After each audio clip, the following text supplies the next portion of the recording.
بسم الله الرحمن الرحيم waxaan rabnaa inaan ka bixino warbixino hawlgaladii ugu dambeeyay ilaa iyo laga soo bilaabo 14kii bishan ilaa maanta hawlgaladii la sameeyeen ciidamada qalabka sida gooni-goonida ah oo kala dhacay meelo fara badan oo kamid ah dalka haddii aan ku bilaabo kii ugu dambeeyay xalay waxaa jiray hawlgal ay sameeyeen ciidamada guud ahaan afarta ciidan qalabka sida iyo amisom intaba ay sameeyeen kaas oo laga sameeyay degmada Daynila gaar ahaan waaxda Kurdamac halkaasi oo warbixino ay helayeen ciidamada lagu sheegay inay nima joogaan argagixisa hawlgalkaasi waxa lagu soo qabtay ilaa haatan 3 qof dad badan waa lagu baaray dadkii joogay meeshaas ahaa waxa kale oo jiray hawlgallo oo isdaba joog ah oo dhacay habeen hore iyo inta ka sii horeysayba hawlgalladaasi guud ahaan marka la isku dardaro hawlgallada la sameeyay 14kii bisha ilaa hadda waxa waa ilaa 4 hawlgal afarta hawlgal oo lagu soo qabtay in ka badan tir ahaan markii la dhaho argagixisada in ka badan 6 qof lagu soo qabtay 12kii bisha hawlgal si gaar ah ay u sameeyeen ciidamada nabad sugidda iyo sirdoonka qaranka ay ka sameeyeen degmada Xamar Jajab ayaa waxay ku soo qabteen ilaa iyo 6 qofood oo la tuunsan yahay al-shabaab ayna ku socotay ilaa haatan baaritaankii sidoo kale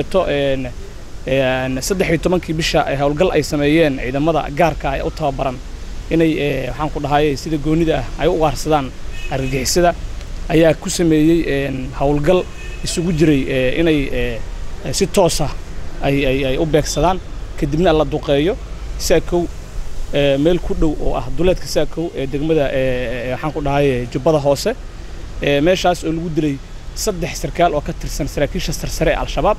saraakiishaas oo jecelnahay magacyadooda inaan gadaal ka soo sheegno markii la xaqiiqsado waxa ay yihiin oo lagu wado saraakiishaasi waxaan rabnaa markii warkaas uu soo gabagabo inaan mar kale idin siino warbixintooda iyo waxa ay ahaayeen sidoo kale saraakiishaasi meesha ku dhintay kuwa qaarkood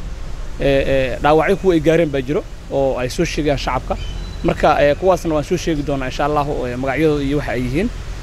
sidoo kale 13kii bishan hawlgalkii laga sameeyay Shibis waxa lagu soo qabtay 2 kamid ah al-shabaab rag lagu tuunsan yahay nimankaas oo ayadana baaritaanka ay ku socdaan marka guud ahaan rag la soo qabtay 6 lagu soo qabtay degmada Xamar Jajab 2 lagu soo qabtay sidoo kale Shibis iyo 3 lagu soo qabtay hadda tuunkooda uu socdo oo xalay la soo qabtay tirada guud ahaan markaas waxay noqonaysaa 6 iyo 3 iyo 2 hadii la isku daro waa 11 waay